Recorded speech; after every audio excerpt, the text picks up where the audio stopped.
নমস্কাৰ বন্ধু বান্ধৱীসকল, সকলোকে পুনৰবাৰ আসাম জিকে বিদ্যাপীঠৰ নতুন এটা ভিডিঅ'ত স্বাগতম জনাইছোঁ। বন্ধু বান্ধৱীসকল, আমাৰ অসমত যিখিনি পৰীক্ষা হয় APSCক ইনক্লুড কৰি পেলাই ADRE, Assam police, DME, Assam forest যিকোনো পৰীক্ষাত অসমৰ ৰাষ্ট্ৰীয় উদ্যানৰ পৰা প্ৰশ্ন থাকে। ৰাষ্ট্ৰীয় উদ্যান আৰু অভয়াৰণ্যৰ পৰা এটা নহয় এটা প্ৰশ্ন থাকিবই, এইটো 100% চিয়'ৰ। গতিকে আজিৰ ভিডিঅ'ত আমি এটা ভিডিঅ'তেই গোটেই নেশ্যনেল পাৰ্কখিনি আৰু বন্যপ্ৰাণী অভয়াৰণ্যখিনি লৈ আহিছোঁ। যিখিনি ইম্পৰ্টেণ্ট পইণ্ট, এতিয়া ৰাষ্ট্ৰীয় উদ্যান বুলি ক'লে কাজিৰঙাৰ ওপৰত এটা ক্লাছ হৈ যায়, কিন্তু গোটেইখিনি আমাৰ কাৰণে ইম্পৰ্টেণ্ট নহয়। যিখিনি এক্সামৰ কাৰণে ইম্পৰ্টেণ্ট, তো তাৰ ওপৰত লক্ষ্য ৰাখি এটা ভিডিঅ' প্ৰস্তুত কৰি আছোঁ। গতিকে ভিডিঅ'টো শেষলৈকে চাব, আৰু মোৰ বিশ্বাস এই ভিডিঅ'টো চোৱাৰ পিছত নেশ্যনেল পাৰ্কৰ ওপৰত কিবা প্ৰশ্ন আহিলে আপোনালোকে পৰীক্ষাত এৰি থৈ আহিব নালাগে। ভিডিঅ'টো শেষলৈকে চোৱাৰ পিছত আপুনি নিজে গম পাব, নিজে বুজি পাব ভিডিঅ'টো কিমান ইম্পৰ্টেণ্ট হয়, আৰু বস্তুবিলাক পাৰিলে লিখি ৰাখিব। বেছিকৈ পলম নকৰি ভিডিঅ'টোৰ ফালে আগবাঢ়োঁ। তো আমি জানো অসমৰ বৰ্তমান 8খন ৰাষ্ট্ৰীয় উদ্যান আছে, টোটেল 8খন ৰাষ্ট্ৰীয় উদ্যান আছে। তো তাৰ বিষয়ে আমি গোটেইখিনি ভালকৈ চাব লাগিব। মই ইয়াত মেপখন দি দিছোঁ, আপোনালোকে চাব পাৰে কোনটো এৰিয়াত আছে। তাৰ ওপৰত ডেফ্টত আছে বাৰু। ৰায়মনা নেশ্যনেল পাৰ্ক আছে, চিকনা জলহাও আছে, মানস নেশ্যনেল পাৰ্ক, নামেৰি, ডিব্ৰু চৈখোৱা, দিহিং পাটকাই, কাজিৰঙা, ওৰাং। তো এই 8খন ৰাষ্ট্ৰীয় উদ্যান আছে আমাৰ। পৰীক্ষাত কেতিয়াবা এনেকৈ পূবৰ পৰা পশ্চিমলৈ কোনকেইটা আছে, উত্তৰৰ পৰা দক্ষিণলৈ কোনকেইটা আছে, এনেকৈ সজাব দিব পাৰে। তো আমি লোকেশ্যনখিনি জনাটো বহুত প্ৰয়োজন। তো এই মেপটো আপোনালোকে স্ক্ৰীনশ্বট মাৰি ৰাখিব, আৰু পাৰিলে নিজে বহি ড্ৰ কৰি পেলাই এনেকৈ লিখি ৰাখিব। মই ধুনীয়াকৈ দি দিছোঁ। তো আমি নেক্সট ফালে আগবাঢ়োঁ। প্ৰথমতে আমি চাব লাগিব কাজিৰঙা ৰাষ্ট্ৰীয় উদ্যান। প্ৰথমতে কাজিৰঙাটো চাওঁ। তো কাজিৰঙা ৰাষ্ট্ৰীয় উদ্যান লোকেশ্যন ক'ত আছে? 3খন ডিষ্ট্ৰিক্ট মিলাই পেলাই আছে। নগাঁও ডিষ্ট্ৰিক্ট, মানে নগাঁও জিলা, কাৰ্বি আংলং আৰু গোলাঘাট, এই 3খন জিলা মিলাই পেলাই কাজিৰঙা ৰাষ্ট্ৰীয় উদ্যান অৱস্থিত। মই ইয়াত মেপটো দি দিছোঁ। কাজিৰঙা ইফালে নগাঁও আছে, ইফালে কাৰ্বি আংলং আছে, আৰু ইফালে গোলাঘাট আছে। তো এইফালে মই ধুনীয়াকৈ মেপটো দি দিছোঁ। তো আপোনালোকে যাতে ভালকৈ মনত থাকক, সেইকাৰণে মই মেপটো ইয়াত ইনক্লুড কৰাই দিছোঁ PDF-টোত। আৰু ইয়াৰ ভৌগোলিক অৱস্থান আৰু মাটিকালি সেইটো আমি জানিব লাগিব। তো ইয়াৰ উত্তৰে কি আছে? আমি দেখা পাইছোঁ উত্তৰে ব্ৰহ্মপুত্ৰ নদী। উত্তৰে ব্ৰহ্মপুত্ৰ নদী আছে, দক্ষিণে কাৰ্বি পাহাৰ অৱস্থিত। এই অলপ অলপ ৰঙা হৈ আছে, দেখি আছে, এইখিনি কাৰ্বি পাহাৰ হয়। তো দক্ষিণে কাৰ্বি পাহাৰ আৰু উত্তৰে কি আছে? ব্ৰহ্মপুত্ৰ নদী। তাৰ উপৰিও আমি জানিব লাগিব যে উদ্যানখনৰ মূল মাটিকালি কিমান। মূল মাটিকালি হৈছে, যদি আমি ৰাষ্ট্ৰীয় উদ্যান হিচাপে ভাবোঁ, ৰাষ্ট্ৰীয় উদ্যান হিচাপে আপোনালোকে যদি কাজিৰঙাত যায়, তেতিয়া দেখা পাব তাত চাইনবোৰ্ডো লগোৱা আছে। তো 430 বৰ্গ কিলোমিটাৰ, এইটো হৈছে ৰাষ্ট্ৰীয় উদ্যানটোৰ মাটিকালি। কিন্তু যদি আমি ইয়াৰ আণ্ডাৰত থকা টাইগাৰ ৰিজাৰ্ভখিনি ইনক্লুড কৰোঁ, বাঘ সংৰক্ষিত অঞ্চলখিনি ইনক্লুড কৰোঁ, তেতিয়াহ'লে ইয়াৰ মাটিকালি হৈ যায় 858.98 বৰ্গ কিলোমিটাৰ। এইখিনি টাইগাৰ ৰিজাৰ্ভখিনি ইনক্লুড কৰাৰ পিছতহে। ইয়াত কেইবাটাও অভয়াৰণ্য সোমাই যাব, কিন্তু যদি ৰাষ্ট্ৰীয় উদ্যানখনৰ মাটিকালিৰ কথা কয়, তেতিয়াহ'লে 430 বৰ্গ কিলোমিটাৰ হ'ব। আৰু ইয়াৰ বিষয়ে আমি কাজিৰঙা ৰাষ্ট্ৰীয় উদ্যানৰ ইতিহাসটো জানিব লাগিব অলপ, যিহেতু প্ৰশ্ন অহাৰ বহুত চান্স থাকে। তো আমি 1905 চনত উভতি যাব লাগিব। তো 1904 চনৰ মানত ভাৰতৰ তেতিয়া ভাইচৰয় আছিলে লৰ্ড কাৰ্জন, যিয়ে বেংগল পাৰ্টিশ্যন কৰিছিল। তো লৰ্ড কাৰ্জনত তেওঁৰ পত্নী আছিলে মেৰী কাৰ্জন। তেওঁ কাজিৰঙা ভ্ৰমণ কৰিবলৈ আহিছিল 2004 চনত। তেওঁ আহিছিলে গড় চাবৰ কাৰণে, এশিঙীয়া গড় চাবৰ কাৰণে আহিছিল। কিন্তু আনফৰ্চুনেটলি এখনো ঘৰ দেখা নাপালে, মানে এটা গড় দেখা নাপালে।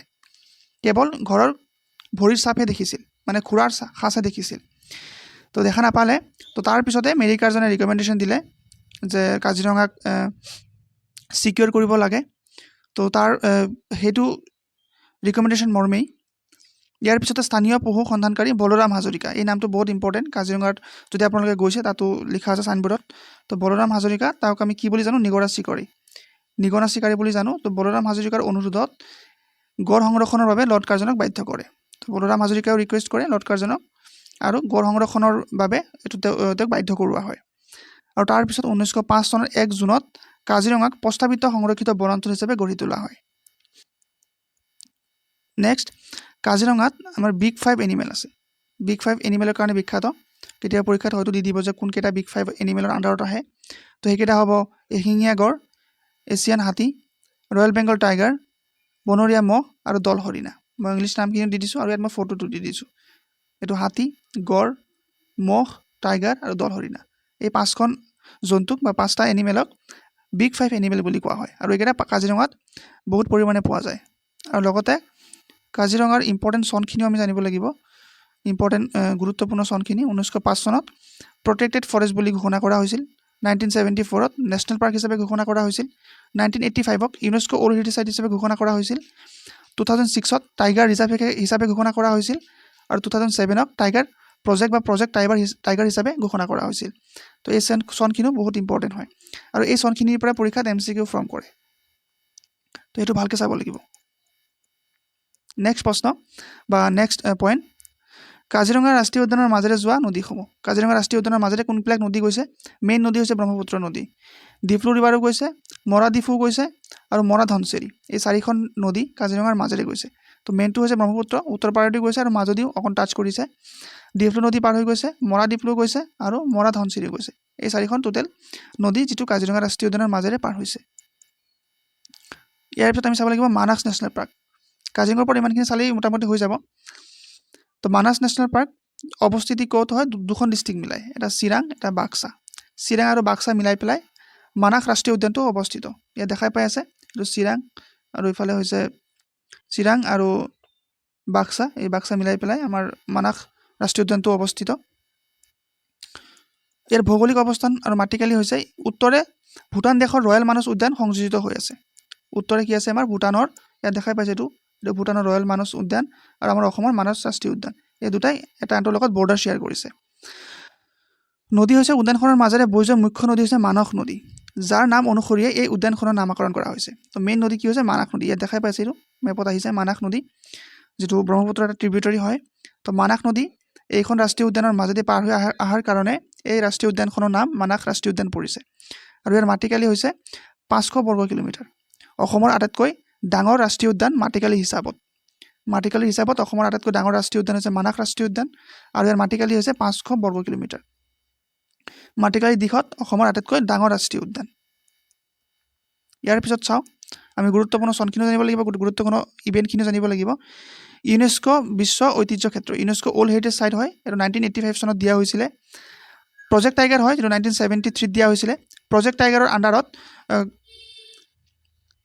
মানস ৰাষ্ট্ৰীয় উদ্যান হৈছে প্ৰথমখন অসমৰ ৰাষ্ট্ৰীয় উদ্যান যাক টাইগাৰ প্ৰজেক্ট হিচাপে ঘোষণা কৰা হৈছিল আৰু ভাৰতৰ হ'লে জিম কৰবেট হ'ব আৰু অসমৰ আছিলে মানস ৰাষ্ট্ৰীয় উদ্যান কাজিৰঙাকো পিছত দিয়া হৈছিলে কিন্তু মানসক আগত দিয়া হৈছিল টাইগাৰ প্ৰজেক্ট বা প্ৰজেক্ট টাইগাৰ হিচাপে আৰু 1989ত বায়'স্ফিয়াৰ ৰিজাৰ্ভ হিচাপে ঘোষণা কৰা হৈছিল আৰু 2003 চনত কৰিছিলে এলিফেণ্ট ৰিজাৰ্ভ আৰু 1990 চনত 1990 চনত ইয়াক পূৰ্ণাংগ ৰাষ্ট্ৰীয় উদ্যান হিচাপে ঘোষণা কৰা হৈছিল তো এই চনখিনিও সমানে সমানে বহুত ইম্পৰ্টেণ্ট আৰু ইয়াত মেইনলি কি পোৱা যায় মেইন কিহৰ কাৰণে ফেমাছ হয় জৈৱ বৈচিত্ৰ্য কি আছে ইয়াত তো ইয়াত প্ৰধান হৈছে ইয়াত ঢেকীয়াপতীয়া বাঘ এছিয়ান হাতী এশিঙীয়া গড় আৰু বনৰীয়া মহ পোৱা যায় কিন্তু মেইনলি পোৱা যায় নল গাহৰি সোণালী বান্দৰ আৰু হাৰ্জেট হৰে মানে এটা শহাপহু ইয়াত ফটোখন দেখা পাই আছে এটা শহাপহুৰ এটা স্পেচিছ হয় তো এই তিনিটা প্ৰজাতিৰ প্ৰাণী ইয়াত বিখ্যাত এইটো এইকেইটা অকল মানসতে পোৱা যায় মানস ৰাষ্ট্ৰীয় উদ্যানতে পোৱা যায় গল্ডেন লেংগুৰ নল গাহৰি আৰু হাৰ্জেট হৰে এই তিনিটা একেলগে অকল মানস ৰাষ্ট্ৰীয় উদ্যানতে এভেইলেবল নেক্সট আমি নামেৰি চাওঁ নামেৰি ৰাষ্ট্ৰীয় উদ্যান ইয়াৰ অৱস্থিতি হৈছে শোণিতপুৰ জিলাত অকল তেজপুৰত বা শোণিতপুৰতে অৱস্থিত এই মেপখন দেখাই পাই আছে মেপত দি দিছোঁ মই তেজপুৰৰ পৰা অলপ দূৰত আছে তেজপুৰৰ পৰা 35 কিলোমিটাৰ দূৰত আছে তেজপুৰ টাউনৰ পৰা 35 কিলোমিটাৰ দূৰত আছে ইয়াৰ মাটিকালি হৈছে প্ৰায় 200 বৰ্গ কিলোমিটাৰ আৰু ইয়াৰ গুৰুত্বপূৰ্ণ চনখিনি 1978ত ইয়াক সংৰক্ষিত বনাঞ্চল হিচাপে ঘোষণা কৰা হৈছিল 1985ত বন্যপ্ৰাণী অভয়াৰণ্য হিচাপে ঘোষণা কৰা হৈছিল 1998ত ৰাষ্ট্ৰীয় উদ্যান আৰু 2000 চনত ব্যাঘ্ৰ প্ৰকল্প বা টাইগাৰ ৰিজাৰ্ভ হিচাপে ঘোষণা কৰা হৈছিল তো এই চাৰিটা চন মই হাইলাইট কৰি দিছোঁ বহুত ইম্পৰ্টেণ্ট হয় নদী ইয়াৰ নামেৰিৰ জীৱন ৰেখা হৈছে ইয়াৰ মাজেৰে বৈ যোৱা জীয়া ভৰলী নদী তো নামেৰি ৰাষ্ট্ৰীয় উদ্যানৰ মাজেৰে জীয়া ভৰলী নদী পাৰ হৈ গৈছে ইয়াৰ উপৰি ইয়াৰ বহুকেইখন উপনদী পাৰ হৈ গৈছে যেনেকৈ দিকৰাই নামেৰি দৈগুৰুং তো এই নদীকেইখন নামেৰি ৰাষ্ট্ৰীয় উদ্যানৰ মাজেদি পাৰ হৈ গৈছে আৰু ইয়াত নামেৰি ৰাষ্ট্ৰীয় উদ্যান কিহৰ কাৰণে বিখ্যাত হয় দেওহাঁহ আমাৰ অসমৰ যিটো ৰাজ্যিক চৰাই দেওহাঁহ ফটোখন দেখাই পাইছে তো দেওহাঁহ নামেৰি ৰাষ্ট্ৰীয় উদ্যানত পোৱা যায় দেওহাঁহৰ কাৰণে বিখ্যাত যাৰ ইংলিছ নেমটো হৈছে হোৱাইট উইংড উড ডাক আমি অসমীয়া দেওহাঁহ বুলি কওঁ অসমৰ ৰাজ্যিক চৰাই আৰু ইয়াৰ বৈজ্ঞানিক নামটো বহুত ইম্পৰ্টেণ্ট হৈ যায় বৈজ্ঞানিক নামটো চাই ল'ব এইটো হৈছে তাৰ বৈজ্ঞানিক নাম মানে দেওহাঁহৰ বৈজ্ঞানিক নাম কেতিয়াবা এইটো প্ৰশ্নটো দি দিব পাৰে এইটো নামেৰি ৰাষ্ট্ৰীয় উদ্যানত পোৱা যায় আৰু ইয়াত 300তকৈ অধিক প্ৰজাতিৰ চৰাই পোৱা যায় বিশেষকৈ চৰাইৰ কাৰণে বিখ্যাত নামেৰি ৰাষ্ট্ৰীয় উদ্যান তো 300তকৈ অধিক প্ৰজাতিৰ চৰাই ইয়াত পোৱা যায় আৰু বাকী স্তন্যপানী প্ৰাণীবিলাকো পোৱা যায় ঢেকীয়াপতীয়া বাঘ, নাহৰফুটুকী বাঘ, হাতী, বনৰীয়া মহ, খৰ পহু, কেটেলা পহু, বনৰীয়া কুকুৰ। তো এইবিলাক স্তন্যপায়ী প্ৰাণীও তাত এভেইলেবল নামেৰি ৰাষ্ট্ৰীয় উদ্যানত। আৰু বিশেষকৈ নামেৰি ৰাষ্ট্ৰীয় উদ্যান দেওহাঁহৰ কাৰণে বিখ্যাত। তো এইখিনি চালে মোটামুটি হৈ যাব পৰীক্ষাবিলাকৰ কাৰণে, ইয়াতকৈ বেছি প্ৰশ্ন নিদিয়ে। তাৰপিছত আমি চাব লাগিব Dibru-Saikhowa national park. Dibru-Saikhowa national park ক'ত আছে? দুখন ডিষ্ট্ৰিক্ট মিলাই পেলাই আছে, এখন হৈছে ডিব্ৰুগড়, এখন হৈছে তিনিচুকীয়া। ইয়াত মেপখন দেখাই পাই আছে, ডিব্ৰুগড় তিনিচুকীয়া মিলাই পেলাই আছে আমাৰ ডিব্ৰু-চৈখোৱা ৰাষ্ট্ৰীয় উদ্যান। আৰু ইয়াৰ মাটিকালি কিমান? 340 বৰ্গ কিলোমিটাৰ, প্ৰায় 340 বৰ্গ কিলোমিটাৰ ইয়াৰ মাটিকালি। আৰু ইয়াৰো গুৰুত্বপূৰ্ণ চন, গোটেইকেইটা নেশ্যনেল পাৰ্কৰে গুৰুত্বপূৰ্ণ চনখিনি মনত ৰাখিব, কাৰণ MCQ তাৰ পৰাই ফৰ্ম কৰিব। চনটোৱে সুধিব বা অৱস্থিতি সুধিব, মাটিকালি সুধিব, বা বিশেষকৈ কিহৰ কাৰণে বিখ্যাত, কোনকেইটা প্ৰাণী পোৱা যায়, এইখিনিৰ ওপৰতে প্ৰশ্নবিলাক সুধি থাকে। তো 1890 ডিব্ৰু-চৈখোৱা ৰাষ্ট্ৰীয় উদ্যানক প্ৰটেক্টেড ফৰেষ্ট হিচাপে ঘোষণা কৰা হৈছিল। 1987 বন্যপ্ৰাণী অভয়াৰণ্য, 1997 বায়'স্ফিয়াৰ ৰিজাৰ্ভ হিচাপে ঘোষণা কৰা হৈছিল, আৰু 1999 ৰাষ্ট্ৰীয় উদ্যান, এটা পূৰ্ণাংগ ৰাষ্ট্ৰীয় উদ্যান হিচাপে ঘোষণা কৰা হৈছিল 1999। তো চনখিনিও বিশেষকৈ মনত ৰখাটো বহুত প্ৰয়োজনীয়। আৰু নদী, ইয়াৰ মাজে নদী কি আছে? ইয়াৰ উত্তৰে ব্ৰহ্মপুত্ৰ নদী আৰু লোহিত নদী আছে, দক্ষিণে ডিব্ৰু নদী বৈ গৈছে, অৰ্থাৎ এই নদীসমূহে উদ্যানক আগুৰি ৰাখিছে। উদ্যানখনৰ চাৰিওফালে উত্তৰে কি আছে? ব্ৰহ্মপুত্ৰ নদী আৰু লোহিত নদী, দক্ষিণে ডিব্ৰু নদী বৈ গৈছে, আৰু এই ৰাষ্ট্ৰীয় উদ্যানখনৰ চাৰিওফালে নদী আছে মানে।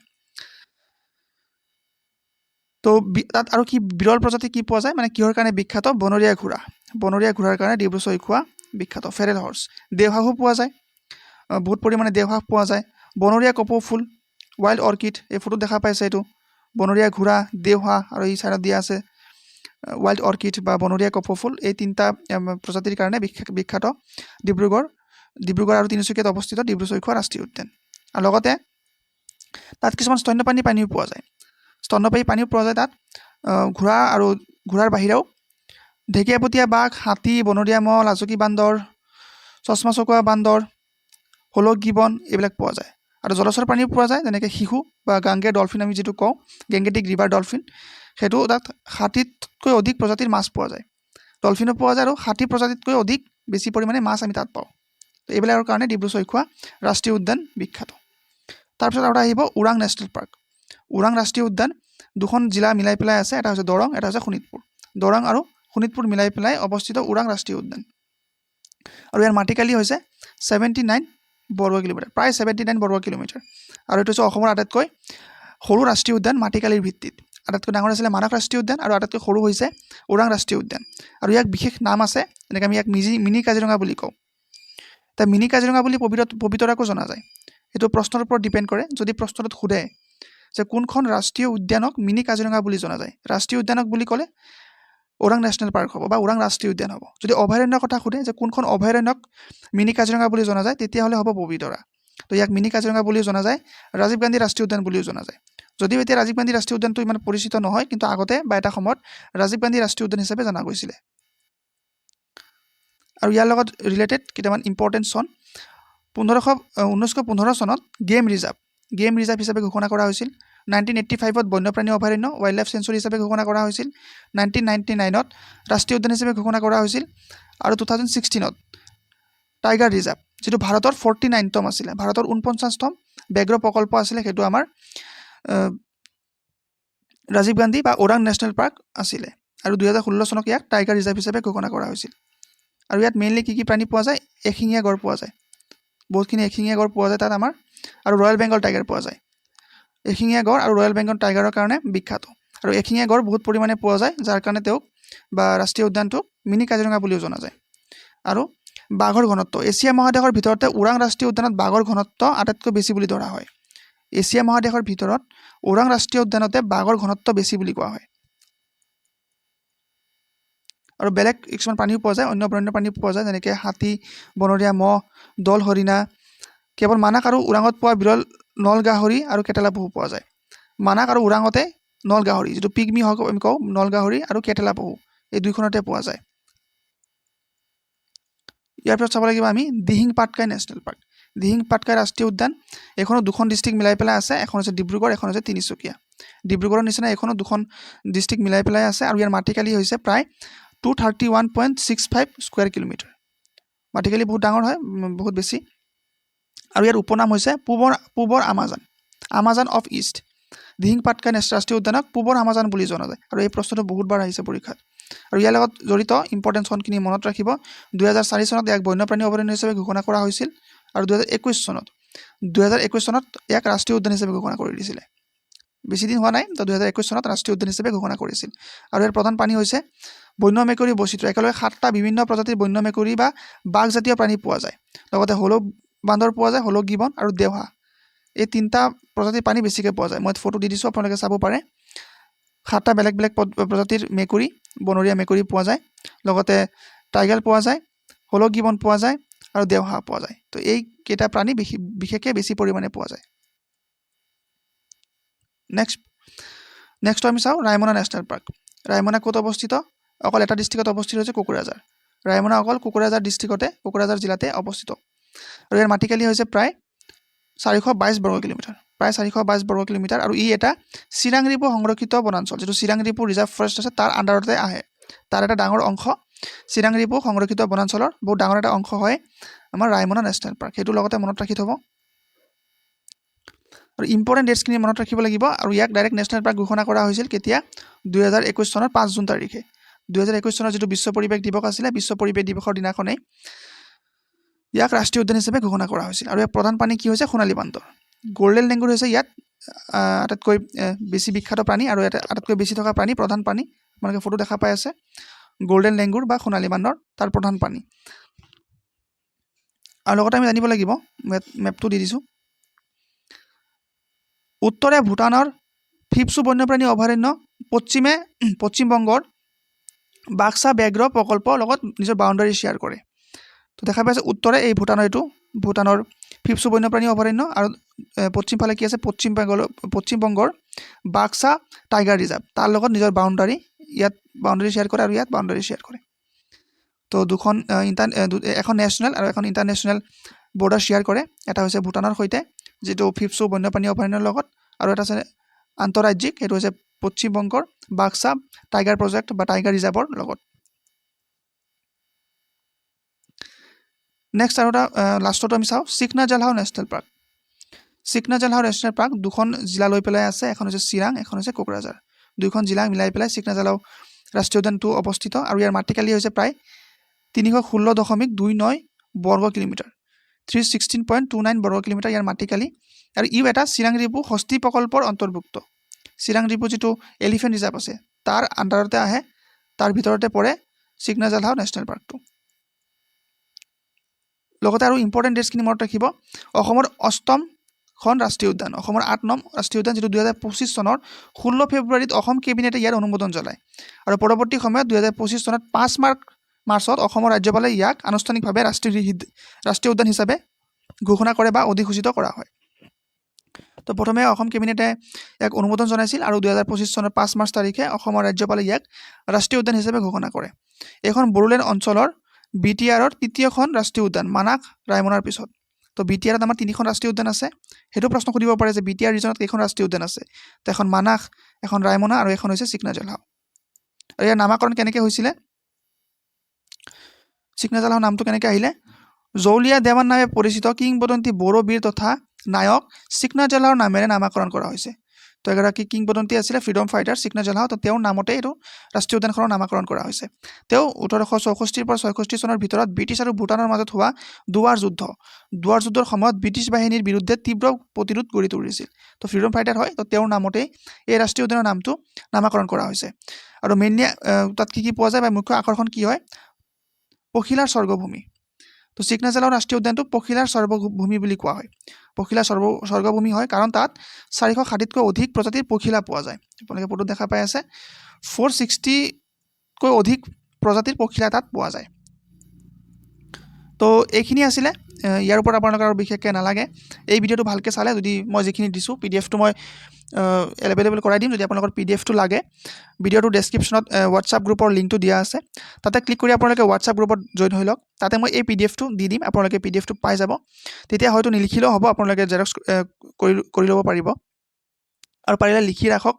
আৰু নেশ্যনেল পাৰ্কৰ ওপৰত এইটো ভিডিঅ' চোৱাৰ পিছত মই নাভাবোঁ আৰু কিবা বাকী থাকিব ADRE হৈ যাওক আছাম পুলিচ SI হৈ যাওক ABUB হৈ যাওক DME হৈ যাওক যিকোনো কম্পিটিটিভ এক্সামৰ কাৰণে প্ৰশ্ন আহিলে এইখিনি ভিতৰৰ পৰা আহিব বিশেষকৈ চনখিনি কোনকেইটা ডিষ্ট্ৰিক্টত আছে আৰু বিশেষকৈ মাটিকালি কিমান কিহৰ কাৰণে বিখ্যাত এই বস্তুখিনিয়ে ঘূৰাই পকাই সুধি থাকে আৰু নেক্সট ভিডিঅ'ত মই অভয়াৰণ্যখিনি লৈ আহিম কাৰণ অভয়াৰণ্যৰ প্ৰশ্ন 100% থাকে এটা ভিডিঅ'ত আনিলে গোটেই ভিডিঅ'টো বেছি দীঘল হৈ যায় তো তাৰ কাৰণে মই পাৰ্টকৈ আনিম বুলি ভাবিছোঁ তো নেক্সট আমি অভয়াৰণ্যৰ ভিডিঅ'টো লৈ আহিম আৰু ভিডিঅ'টো যদি আপুনি ইমানখিনিলৈকে চালে আপোনাক বিশেষ ধন্যবাদ জনাইছোঁ আৰু যদি ভিডিঅ'টো ভাল পালে লগৰবিলাকৰ লগত শ্বেয়াৰ কৰি দিব চেনেলটো ছাবস্ক্ৰাইব কৰি দিব কাৰণ এনেকুৱা ভিডিঅ' মই আজিৰ পৰা আৰু আনি থাকিম ৰেগুলাৰ বেচিছত তো আৰু যদি আপোনালোকৰ PDFটো লাগে আপোনালোকে ডেছক্ৰিপশ্যনত WhatsApp গ্ৰুপৰ লিংকটো আছে তাতে ক্লিক কৰি পেলাই আপোনালোকে PDFটো ল'ব পাৰিব তো আজিৰ কাৰণে ইমানখিনি আছিলে লগ পাম নেক্সট আৰু এটা ভিডিঅ'ত ধন্যবাদ